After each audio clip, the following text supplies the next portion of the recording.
Next one, okay? Hindi agreement of your sort of the word conjugation. Hindi also, for the most part, you'll find it very easy. वह जाता है, वे जाते हैं. So for singular, वह, you will remove the, in jana, you'll remove the na and you'll put ta. Right? वह जाता and you will simply say hai. When it is plural, ve, jana is the verb, you remove the na and you put te and the nasalized hai.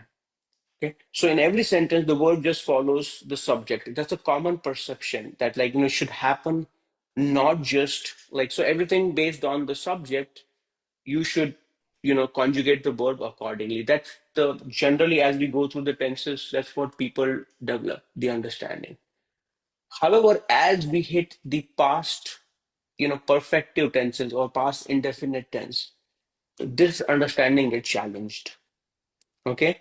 And, so when you learn about the past tense in Hindi, especially when you're learning about like the transitive verb, you will learn that, you will say for example, you say this one, I read the book and I read the books in English, right? I mean, so for one book, you will say, I read a book or the book, and I read the books, right? In Hindi, you will say, मैंने किताब पढ़ी versus मैंने किताबें पढ़ी.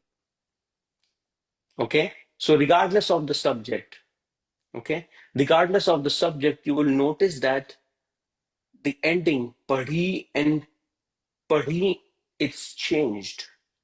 Yeah? So the subject is blocked with this ne. So the verb is getting influenced by the kitab, the book. Okay? So when you read one book, it's like maine kitab padhi. It's a feminine singular. When you have this one, kitabein padhi, it's books. So that's why it's getting changed.